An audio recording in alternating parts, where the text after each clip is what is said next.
சிவகங்கை நகராட்சியில் தூய்மை பணியாளர்களிடம் பிடித்தம் செய்யப்பட்ட காப்பீடு தொகை உட்பட சேமிப்பு தொகைகள் அவர்களது வங்கிக் கணக்கில் வரவு வைக்கப்படாமல் உள்ளது. இதனை கண்டித்து தூய்மை பணியாளர்கள் பணியை புறக்கணித்து பல கட்டங்களாக போராட்டத்தில் ஈடுபட்டனர்.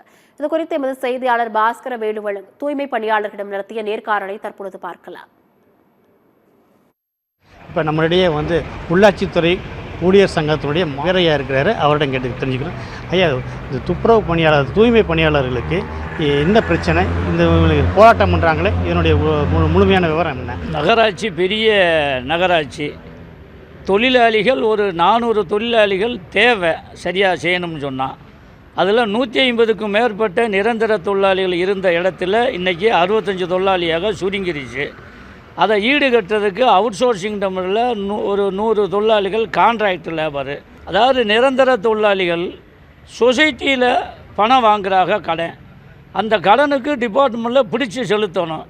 பிடிக்க வேண்டிய காசை சம்பளத்தில் மாதம் மாதம் நிர்வாகம் பிடிக்குது.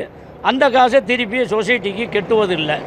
அதேமாதிரி எல்ஐசி பிரீமியத்தை இங்கே பிடிக்கிறாங்க. தொழிலாளிய பிரீமியத்தை எல்ஐசிக்கு கெட்டுவதில்லை. அதேமாதிரி கான்ட்ரிபியூஷன் பென்ஷன் ஸ்கீம் திட்டத்தில் உள்ள இவங்க தொழிலாளி பங்கு தொகையை டிபார்ட்மெண்ட்டு பிடிக்குது. அந்த தொகையை அந்த காலத்தில் கெட்டுறது கிடையாது. அதேமாரி பிஎஃப்பில் தொகையிலேருந்து கடன் வாங்குகிறாங்க. அதை திருப்பி செலுத்துகிறாங்க. மாதம் மாதம் பிடிச்சிக்கிறாங்க. பிடிச்சதை கெட்டதில்லை. ஆக இந்த வகையில் கிட்டத்தட்ட ஒரு 5 ஆண்டு காலமாக 1,39 லட்சம் ரூபாயை இந்த கணக்கு டிபார்ட்மெண்ட்டு சொன்ன கணக்கு மோசடி பண்ணுறான். உள்ளாட்சித்துறை மாவட்ட செயலாளர் முருகானந்தம் இருக்கிற அவர்கிட்ட கேட்டு தெரிஞ்சுக்கிறோம். இப்போ எது மாதிரி போராட்டங்கள்லாம் பண்ணீங்க, அரசு அதிகாரிகள் இதுக்கு என்ன சொன்னாங்க? சிவகங்கை நகராட்சியில் பணிபுரியக்கூடிய துப்புரவு தொழிலாளருடைய சம்பளத்தில் பிடிக்கப்பட்ட பணம் ஒட்டுமொத்தமான தொகை ஜிபிஎஃப், எல்ஐசி, கூட்டுறவு சொசைட்டிக்காக பிடிக்கப்பட்ட கடன், இதுபோக கான்ட்ரிபியூஷன் பென்ஷன் ஸ்கீம் பிடிக்கப்பட்ட பணம் மொத்தம் 1,39 லட்சம் ரூபாங்கிறது பிடிக்கப்பட்டிருக்கு. அதற்கான ரெக்கார்டு அவங்களே கொடுத்து எங்கிட்ட நாங்கள் பணம் கட்டுறோம் சொல்லியிருக்கிறாங்க.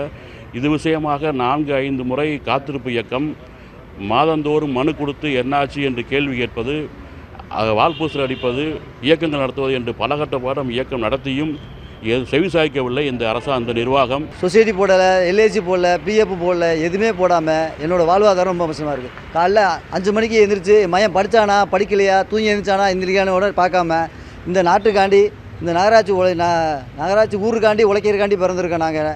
ஆனால் எங்களுடைய பணத்தை இப்படி என்ன செய்ய நாசப்படுத்துகிறாங்க. இந்த தூய்மை பணியாளருடைய பணம் பிடித்தம் செய்யப்பட்டு இதுவரை வழங்கப்படாமல் இருக்குது. அதனுடைய பணம் கொஞ்சம் நஞ்சம் இல்லை, 1,39 லட்சம் ரூபா ஒரு முறைகேடு நடந்திருக்கு. அரசு அதிகாரிகளே இதை செஞ்சுருக்கிறாங்க அப்படிங்கிறது ஒரு பெரிய வியப்புக்குரிய செய்தியாக இருந்தாலும் தமிழக முதல்வர் இதில் விரைவில் தலையிட்டு மக்களுடைய அடிப்படை பிரச்சனையை தீர்க்கக்கூடிய தூய்மை பணியாளருக்கு இந்த நிதியை வழங்கணும், வட்டியோடு வழங்கணும் அப்படிங்கிறது கோரிக்கையாக இருக்குது. சத்தியம் செய்திகளுக்காக சிவகங்கையிலிருந்து பாஸ்கர வேலு.